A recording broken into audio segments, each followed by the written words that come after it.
Rusiya prezidenti Putin Ermənistanın baş naziri Paşinyanı Moskvaya səfərə dəvət elədi və bütün qonaqları qarşıladığı kimi onu da qarşıladı.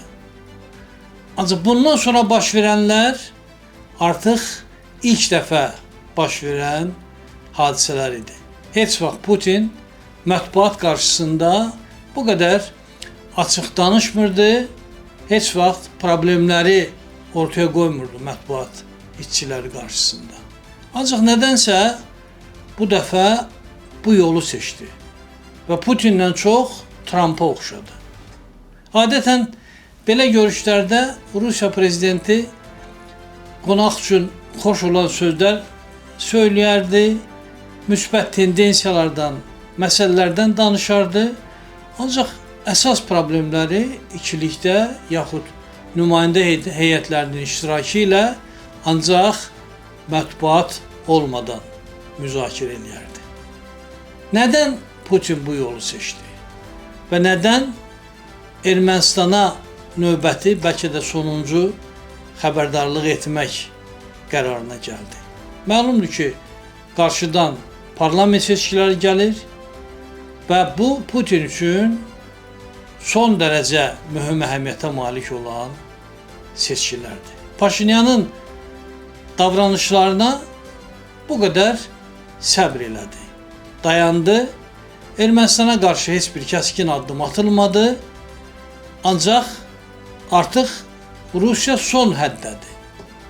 Və burada müxtəlif məsələlərdən danışdı Putin. Avropa Birliyi ilə Avrasiya İqtisadi İttifaqının bir yerdə davam edə bilməyəcəyini xatırlatdı. ODKB deyilən kollektiv təhlükəsizlik müqaviləsi təşkilatının işində Ermənistanın iştirak etməməsini və bunun güya Qarabağ məsələsi ilə bağlı olmasını söylədi. İqtisadi məsələlərdən danışdı, qazın qiymətinin ucuz olmasından danışdı, Ermənistandakı seçkilərə toxundu, Rusiyapərəst qüvvələr var dedi və onlar üçün də şərait yaradılmalıdır. Paşinyan hələ özünü Moskvada, Kremldə bu qədər yaxşı hiss eləməmişdi. Putin danışdıqca qeydlərini elədi, üzündən təbəssüm çəkilmədi və hiss olunurdu ki, tam hazırlıqlı gəlib bu görüşə. Və Putin də cavabını verdi.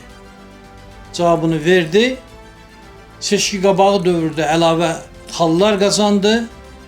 Putinin davranışı, onun verdiyi bəyanatlar şübhəsiz ki, Rusiya yönümlü partiyalara müəyyən problemlər yaratdı və yaradacaq. Bir sözlə, parlament seçkiləri ərəfəsində Ermənistandakı Rusiyanın son və əsas döyüş ərəfəsində tərəflər bütün kartlarını açaraq hər şeyi açıq şəkildə söylədilər. Paşinyan bu yoldan dönməyəcəyini dedi, Qərb istiqamətinin dönülməz bir yol olduğunu dedi. Putin, mən Ermənistandan və bütövlükdə Cənubi Qafqazdan çəkilmək fikrində deyiləm bəyanatını verdi. Əgər seçkilərdə qalib gələ bilməsə Rusiyapərəst qüvvələr, onda daha kəskin addımlar atılacaq. Və yeri gəlmişkən o addımlar barədə çox gözləmək də lazım gəlmədi. Elə görüşün ertəsi günü məlum oldu ki, Ermənistanın Rusiya ixrac etdiyi bəzi məhsullar sanitar normalarına uyğun gəlmir. Ancaq bu ilk siqnaldır. Əsas döyüş qarşıdadır.